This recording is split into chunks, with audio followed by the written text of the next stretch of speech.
Hey YouTube, welcome back to Love for Crypto. First things first, as you can see, the windscreen is clean, it is clear. There is no fly death any longer on the windscreen. So, not really much to talk about today, apart from the fact that pretty much got shredded apart yesterday in Twitter. Probably set myself right up for it, as I did with Mike Harrington. As DM Logic kindly pointed out to me the other day. But I believe the hornet's nest has been rustled, if you want to call it that, if that's a terminology that suits exactly what I am going on about. So we had Dilip, I'm not even sure how to pronounce his second name, who come out to clear a bit of speculation yesterday on Twitter. Galgitron, the Almighty,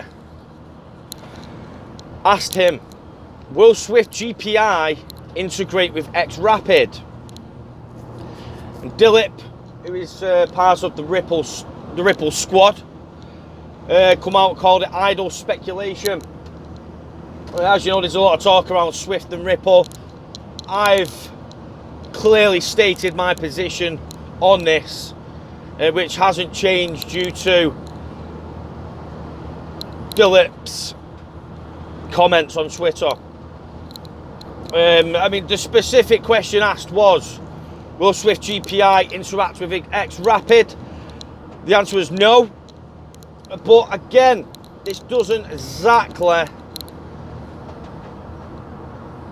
remove the possibility of Ripple and Swift working in collaboration, either now or further down the line, whichever may come first. So, you know, I'm not saying it was downhearted. Listen, I personally have accepted one thing for this entire journey. And let me tell you, this journey is fucking entertaining, ladies and gentlemen. You know, with other content creators, other predominant figures in the space. Lord Galgitron, the Mighty, being one of those who are, you know, I'll say this now, I absolutely love that guy.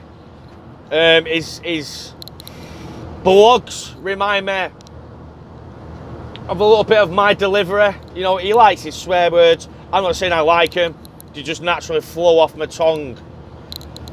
But yeah, again with that, with the Dilip situation with Galgitron, with Swift, with Ripple, it appears a lot of people are calling maybe a bit of a pipe dream, if you want to call it, Swift and Ripple working together. Like I say, I'm not eliminating the possibility and the certainty in which I've expressed my opinion of the two entities to be, in fact, working together to create this internet of value.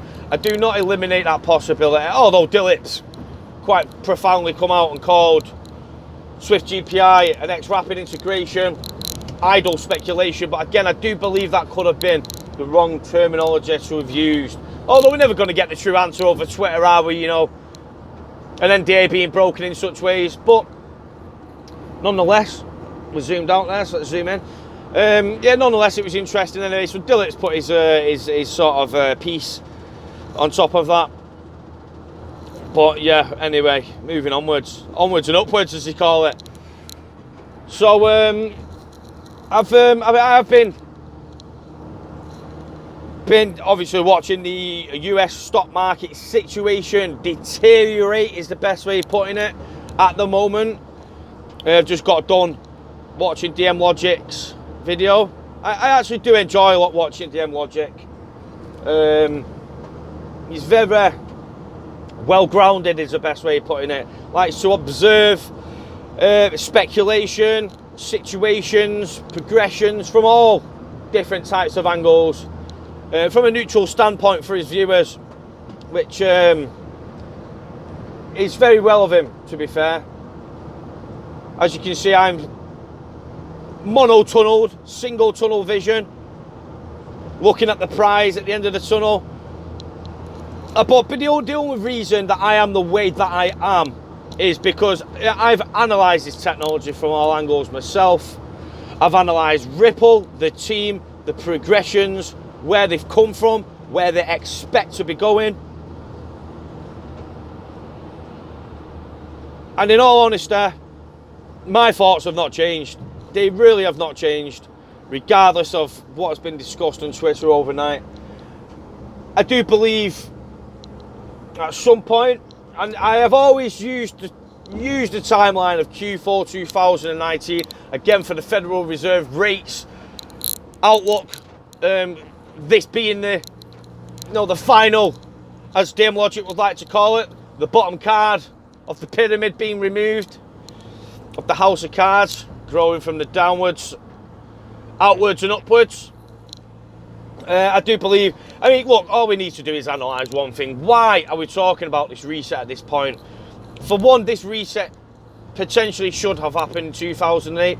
The Federal Reserve, the world central banks, blew and inflated the bubble back up. And they did this by dropping interest rates down to near zero, meaning that they could print money out and borrow it to other nations. Well, specifically more than anything, the US dollar. Borrowed out to emerging markets at pretty much a pay me back when you can, when the interest rates are as low as they are. It's not as expensive to service the debt, is a good way of putting it. But now, obviously, as you can see, the Federal Reserve are raising rates, and it's only by 25 basis points at a time at the moment, a 0.25% on the base Fed rate fund. Now, it might not seem like a lot, but already you can, I mean, it's ironic at the moment. You've got Donald Trump calling out the Fed with the monetary policy. So you keep the easy money coming, but as candidate, he clearly spoken out about how the Fed allowed easy money to run through the Obama administration, to allow the stock market to continue to go higher. Donald Trump himself, as candidate, always stated if the Fed was to raise rates, then the US stock market would see the effects of that. And we can see that. That is a confirmed actuality of the fact of the situation, shall I say. So it's interesting to watch. I actually half expected the Dow Jones, NASDAQ, a couple of the top markets to actually buy back yesterday. I openly stated that in my video. I expected to see some buying back, but the bleeding continued, and we are going into the weekend. This will be the final day of US market trades until Monday, and it will be especially exciting exactly to see what happens tonight. Are they going to buy back for over the weekend, or are we going to bleed some more? Are we going to bleed some more? Nobody knows that. Only the markets can determine this. But from the bleeding yesterday, we did actually start seeing gold and silver take a bid. In fact, gold put on a really nice gain. I think it was just under 3%, which, this isn't a cryptocurrency, 3%. When you're talking 3% in a gold market, that's probably valued around 7 to 8 trillion. 1% of that is 700 billion. So, we're talking a couple of trillion potentially. Sorry, got that well wrong. 70 billion, obviously, if it was the 7 trillion for the 1%.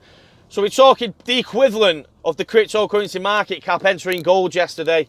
That's the actual equivalent. So as you can see, it just shows how adolescent and young and small the crypto market is. It really is an adolescent market. It has a lot of maturing to do. And yeah, it is the birth of a new asset class, but we do not have the regulatory framework around it to allow investing or to allow investor confidence to flourish. Without the legal framework, without the custody services, then, up until that point, we're not exactly going to see a paradigm shift from one market to another. Especially, look, listen, cryptocurrency markets is the wild west. That, I think most people will agree with me on that one. I think you really, really will agree with me. So, I mean, yeah, look, XRP took a bit of a bid today. As far as I'm concerned, the price from XRP from today, leading to the back end of next year, Q4 2019, is irrelevant to me at this point. If it goes down, then great. That means that I can accumulate more when I do get paid. If it goes up, it goes up. But I think to try and gauge success of XRP at this point, as many as my friends do, you know, I've been telling them about the US stock market. It's looking like they're taking a bit of a beating. Whether this is the correction, and a simple correction, that being it, whether it will bounce back, or whether this is the start of something else which is going to progress into something much, much worse. A lot of key points on moving averages was broken yesterday.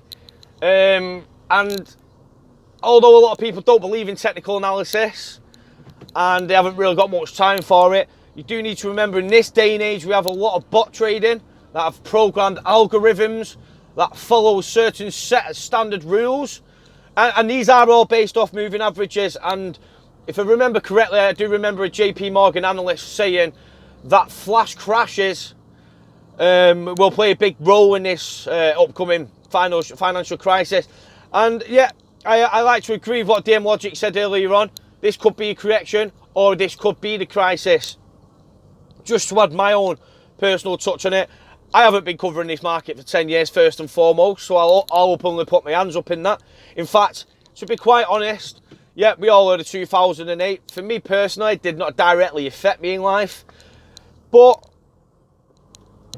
my interest in cryptocurrency has created a natural interest in financial markets, you know, with US bond markets, equities, futures, options. You know, there's all sorts of different types of financial products that can be used, you know, in that regards.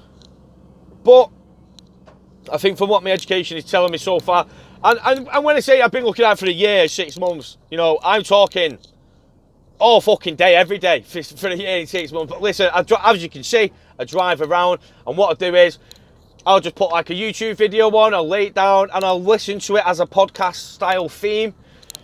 And believe me, I'm leeching and absorbing lots of information.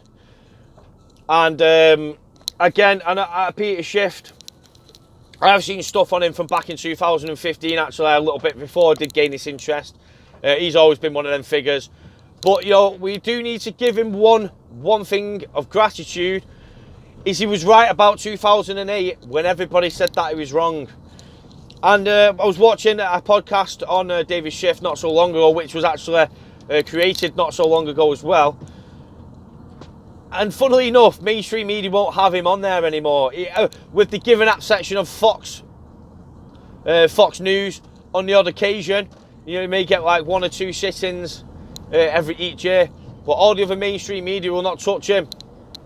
And I think there's a good point for that, and a good reason why they are refusing to broadcast him to the population is probably the best way of putting it. I think it's because he does speak truths. He speaks about US policy, Fed policy, and I don't really think that it suits the narrative of the mainstream media, or those that run the mainstream media, shall I say. But obviously we do have something that's called alternative media in this day and age, which I do think is catching on quite a lot now. I think you're getting all sorts of wonderful information that mainstream media would probably call fake news, probably because, again, it doesn't suit their agenda. But it's very interesting anyway. It's I mean, look, the crisis that we are facing is real. You know, let's just forget about cryptocurrency here. We're talking about a monetary policy, you know, spanning back as far as 1944 in regards of the US petrodollar. Before that was pound sterling.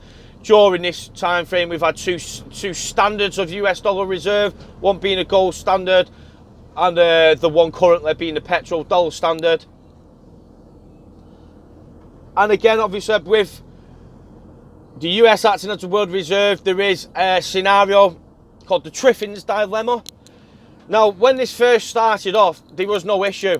You know, everything was, you know, America was happy because there was basically a consuming nation and not a manufacturing nation. Not to say no manufacturing was going on, but the way that system worked was America, the Federal Reserve Central Bank, had the ability to print as much US dollars as they wanted. There was no limits because the US dollar was to service as the world reserve, meaning that the world would be required to demand. And when you've got an entire world demanding a specific currency, then we need a lot of supply in order to sustain that demand. So with the United States, obviously, supplying the currency, that allowed America to be more of a consuming nation in that regards. Basically, countries giving stuff to the US for free, because obviously in return he was getting US dollars, which in turn, you know, it costs, I mean, I don't know what the cost of going into printing is, but in comparison to the value of the bill, if you want to call it the Federal Reserve bill, then obviously it's basically, it's printing free money. It's printing free money to sustain a global economy. And at the start, there was benefits for the US side. Again, they did not need to manufacture in order, I mean, because global economy, I mean, as far as you understand, listen, I'm not an expert on this, obviously, let's just get that right out there now. I'm just a normal person, as you can see, stuck in traffic once again on the way to work. But I like to think I'm an intelligent person, and I'd like to think that I'm a very good have a good understanding of how things work. It's probably the best way of putting it. So, you know, as far as I'm concerned in regards to this with the US, because US was able to print money out again. So if you was, let's say, China, for example, we know they're massive manufacturing. You'll probably find most plastics, toys, electronics, devices, stuff like that, usually manufactured in China because of cheap labour. But by doing so, China are manufacturing and producing in order so they can sell that service, in order so they can then buy services back in. You know, for example, food and oil, stuff that nation will need, that they will consume. So you have manufacturing and consumption. Now, at the moment, as you can see, the theme with America and Donald Trump, what is he trying to bring back to the United States? It's manufacturing. Yeah, of course, obviously, it's going to create jobs for people in the USA. But more importantly, I believe, I mean, look, I'm not even trying to say I'm into conspiracies. I've taken a red pill. I have taken the red fucking pill off the Matrix. I have. And more fool me, probably, for doing so. This doesn't mean I'm gullible, naive, or stupid. But there's a lot of telling things around in the world at the moment that are all signifying a global reset. And bringing manufacturing jobs back to the US, yeah, okay, it creates jobs, we all understand that. But if the United States, well, the United States dollar, shall I say, is to be removed from the world currency, world status as a global currency, that means limitations on printing from the Federal Reserve will have restrictions at this point. You know, at the moment, they can print as much as they want, no questions asked. That was the policy that was created back whenever it was fucking created. I think 74 maybe. I think Nixon took off the gold standard. So what it basically means is, like I say, when I mean, this is what we can all see coming. There's a lot of people, it's not just me, obviously, I'm talking about top level economists. Listen, we're on an unsustainable path is the best way of putting it, and there is consequences that need to be faced on. The piper needs to be paid, as some people like to call it. And I'm not saying it's going to happen this month, next month, but I do strongly believe from the information that I have obtained, Q4 2019 is an unsustainable point. You know, unless the Federal Reserve start another wave of quantitative easing. But I think no matter how much the US president kicks and screams and shouts out the top of his lungs at the Federal Reserve to allow the easy money to continue, I think we are going to face our consequences. And I like to believe people get put in the president in the White House for a reason. Yeah, people might say they get elected into it, but I do believe in this scenario, President Trump is the fall guy. I do believe it's been articulated to a degree. I mean, from watching a lot of stuff on Kevin Shipp, who's the CIA whistleblower, who is unrevealing the facts of the deep state and, you know, shadow governments. You know, it doesn't matter who's sat in that White House. It doesn't matter who's chairman of the Federal Reserve. The powers that be are the powers that be. And they steer the direction of where, you know, we go in the monetary system. Bankers rule the world. But as I was saying, I've actually completely forgot what we're saying now due to that. That was it. So yeah, so the signs are there. The signs are there. Look, we've got various different countries. You know, Russia, China, Germany, European Union, looking at ways of averting around the SWIFT system. which again, you know, that has itself been weaponized by the powers that be. SWIFT, you know, if there's a country, for example, Iran, Iraq, they're doing something wrong with North Korea, sanctions are put through using SWIFT as a weapon to restrict capital flow going to those nations. But as again, like you say there is the signs that are there, you know, and it's okay if you hear, oh, China are calling for a new world reserve. Excuse me. Rush up. We've got European central banks now. And once you get the vast majority of the world all agreeing on a certain thing, it starts to undermine the US dollar as the reserve status. And we can already see nations now that are already working on systems to avert the SWIFT system. Now, what is XRP?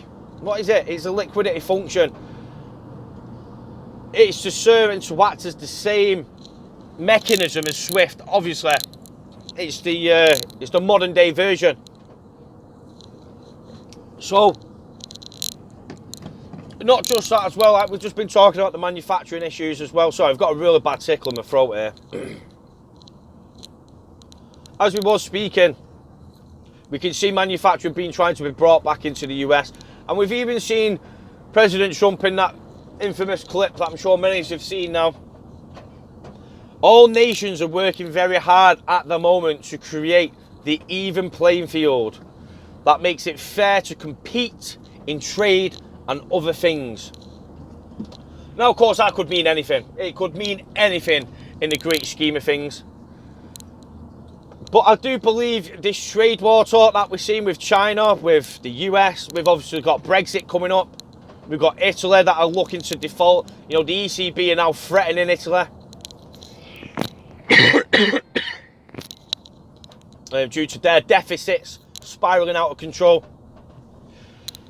At the moment, geopolitically, there is that many different contributing factors that can result into an economic downturn. You know, you can't even count them on one hand no more.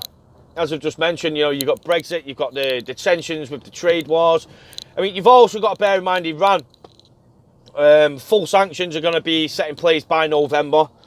So, you know, and we've had all the stuff with North Korea. Scaremongering people with war is a way to keep control. And it's been exacerbated numerous times in the past. And wars have been fought over the monetary system numerous times. And there's even some people that will go to conspire with 9/11 being an inside job. I'm not really going to touch up on that because, you know, that's not for me to say. And I know, obviously, it was a horrendous event in history. One that will never be forgotten, to say that. A lot of lives were lost, innocent lives. But the conspiracies are there, and they are. There's a lot of evidence on 9/11. I'm sure you've probably seen it. But you know what? Who benefited from 9/11 the most? And I know it sounds awful saying this. I'm just trying to use this. I'm not trying to offend anybody. You know, obviously it was absolutely heartbreaking what happened there. There's no denying that whatsoever. And I'm not trying to justify anything. I am not. It was sickening, to say the least, watching that event. But who benefited from that? Was it not the banking elite that then gained control from the central banks that they didn't own? Was resources in those geopolitical areas, in those nations, were they not valuable to the powers that be? I mean, these are questions you do have to ask yourself. Not everything is what it appears to seem. I think before 9/11, the Rothschild family owned all but 8 central banks. And I think today it's all but 3. So, I mean, you can say Iraq, Libya, Syria, Afghanistan. And there's a lot of oil resource over in the Middle East there. But I'm not trying to deep down into that anyway. But what I'm trying to say is wars have been fought over greed is a good way of putting it. And what I'm trying to say to you is there's a lot of stuff with SWIFT and partnerships and Dillips coming out now from Ripple executive team saying it's idle speculation. Well, of course it's going to be speculated. You know, there's no denying that. I strongly believe that there's got to be some calibration somewhere. You know, you've got this revolution of the technology on one hand, which is basically put to use. It's not being put to use to its potential. You know, we're talking a potential of 50,000 transactions a second, 3-second settlement. Scalability is there. Listen, XRP well positioned now, and Ripple made sure. Look, listen, XRP is a decentralized open network, all that bullshit. I understand that. Ripple are working on top of it. They've designed this great product, showing the world the exact true potential of the technology. But then you've also got Swift, which is an 11,000 strong banking network that has been the standard since 1972. That has got all the credibility that any bank would ever need reassurance. I mean, if Swift come out and say, look, we've got this new distributed ledger technology system that we're going to be using for liquidity, and what the key basically is it's going to be better for the customer, and all those trillions that you've had to park around the world in order for this monetary system to actually work and flourish, well, you can have them back. That's the end game with XRP, is liquidity, on-demand liquidity that can serve. And there's a universal currency. You know, why pre-fund 13 accounts when you can pre-fund one technology that can pre-fund those 13 as of when you need? And I just think it makes logical sense for the two to make and come together and collaborate. You know, we've heard of the Temenos integrations, the SAP integrations. Bear in mind, Swift use these banking solutions at the back end of their office. Which are now obviously being integrated with RippleNet as well. So, although they may not be direct partnership, collaboration, whatever you want to call it, you know, options are being put there that are potentially going to enable Swift to maybe use XRP at some point as a liquidity tool.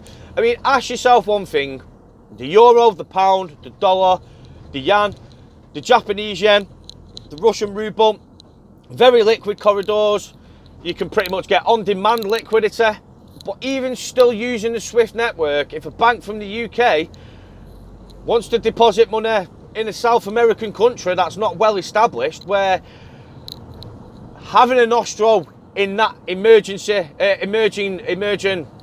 market currency, so, you know, I mean, we've seen what's been happening to emerging market currencies at the moment. They're rapidly decreasing against the US dollar. So if you want to try and send money to in a liquid corridor, you have to pre-fund an account, which, if you look at Turkey, if you would have done that last year, you've lost 80% of your capital. And I do believe the two together, they fit perfect. No, well, whether Ripple are going to try and take on the world, try and date down Swift, try and become the new Swift, it don't matter at the end game, because the better service, the better technology will prevail, and thus being the XRPL. It really is. So it is quite irrelevant in that regard. But what I'm saying is, you know, Swift can remain relevant. 11,000 customers getting this better service. They're at the forefront of the innovation for the Internet of Value. I'm not writing it off. I do believe it's just, I'm speculating. I believe Galgatron's question was, will Swift GPI integrate with XRapid? I feel the terminology of that question specifically is not adequate enough to write off a partnership. You know, it's just a technical correction. To a degree, you know, Swift GPI may not settle with XRapid, but Swift may potentially send their payment flows into SAP or into Temenos, and then Temenos may use their ability to settle it through XRP and return the funds back. Listen, I'm not even 100% sure on the technicals. I'm not a technical guy. I'm not a computer whiz kid. You know, I'm not a programmer. And to be quite honest, I had my pants taken down last night off a guy. I forgot what his name. I think it's like B. Grady or something. He schooled me. I hold my hands up. Listen, I'm not no messiah. You know, what I speak is not the gospel. Listen, I'm just a normal person. But you know, you see what I'm saying. You can see where I'm coming from with all this. I believe, you know, I'm openly invested into XRP. Like I've always said from the start, I could happily see this investment go to zero and it fail. And I've not got no attachments. Obviously, I don't want to lose my fucking money. Let's just have it out there. I don't think anybody wants to. But will it affect my life? No. Will it prevent me from going to work? No. Will it affect my children and my child's life? No. Will it prevent me from still going on holidays with the girlfriend and with my daughter? No, it won't. But I'll tell you one thing it is, it's actually making life very interesting at the same time. And it's not a false hope of becoming a millionaire.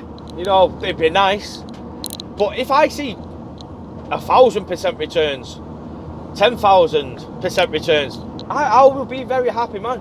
A very happy man. You know, 10x game. Look, I'm not trying to say we're going to go to fucking 20,000, 15,000, 5,000, 10,000 a coin. Those numbers are astronomical, they are. But what I believe to be understanding is, with the internet of value, I mean, if we use Swift as an example again, on average, you know, 5 to 6 trillion US dollars moved around the world each day. An average, settlement taking 2 to 10 days, depending, you know, 2 if you look at 10 if you're going across into an illiquid corridor. What happens when all that friction has been removed and money is truly moving the same way that information does today? Then do you really believe that we're still going to be seeing 6 trillion a day in 24-hour volume?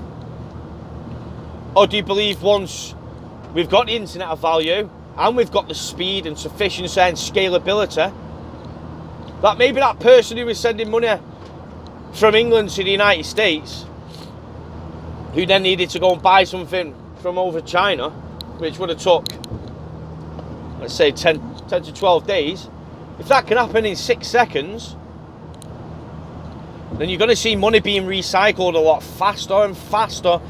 And you know, especially we're talking about the 4th industrial revolution with robotics, AI, blockchain. And there was a very interesting piece that said in 20 years' time, 60% of all payments will be robotic AI. Robots paying each other for services. It sounds outlandish at the moment, I understand that, it does.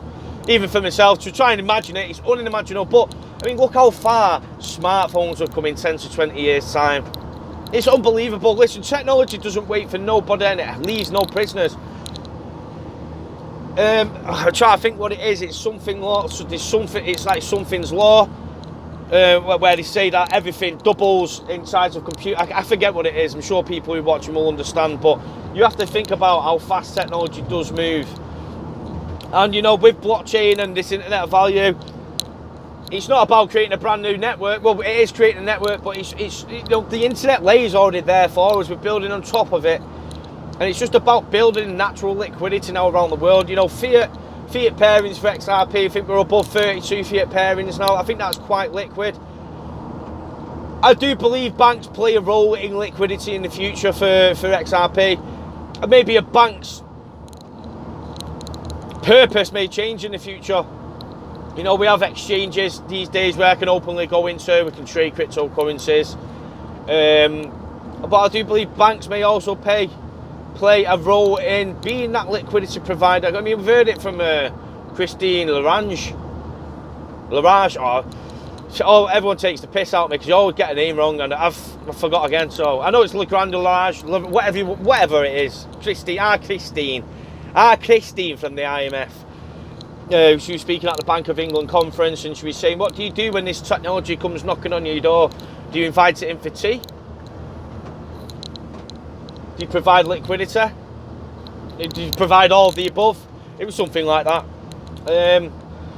But I do think banks have got a key role to play in this. I think a bank's duty in the future may potentially change, especially when we start seeing central bank digital currencies. Obviously, a bank's a bank. You're going to get paid into it. You're going to use it to store your wealth. All the stuff you'd expect a bank to do. But I do believe the evolution of banking is underway. And again, it is due to the fact of technologies like Ripple and XRP. I'm not trying to say they're going to be the only one there. I'm sure there's a big enough market share for everybody to try and attack it. But as you've seen with stuff with like the internet revolution, first in usually gets the vast majority of the monopoly of the markets. And I think Ripple is probably now by far the most credible company that are using a digital asset for payment flows. So I think they've got a massive head start on even the likes of Swift if they are to try and do a similar business model. which can't see happening. I think it's far too late. I mean, to build natural liquidity throughout the world is not easy. The IMF themselves failed this with the SDR basket. You know, the market didn't take it for what it was. It undermined it, and it never took off. It was never naturally accepted for liquidity, as much as the IMF would have wanted it to.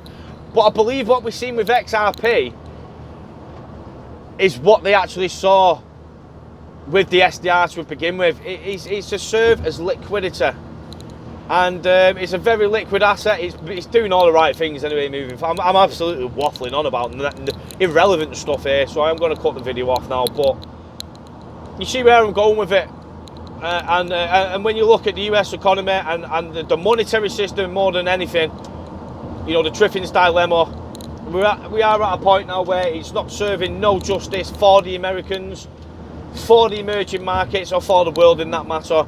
And I think the cushion of debt that we've been happily and blindly bouncing around on over the past, I'd like to say, a couple of decades. I don't think this is a spiral from 2010. This is just this was just the delay from 2010, sorry, which has just been made so much worse, and we have got to pay the consequences. It's our generation that will have to pick up the pieces, and will it be our generation that steers us into the new monetary system with the new standard of how payments will move and liquidity is used? Is this not the dream? Is this not the vision that we all can see moving forwards in the next 5 to 10 years? Do we all not see XRP being the wonderful technology and decentralised by nature, where it can act as a fair world reserve? Do we not all see this? A lot of people call me crazy. I actually think I am. I actually think I have gone fucking bonkers. On that note, goodbye.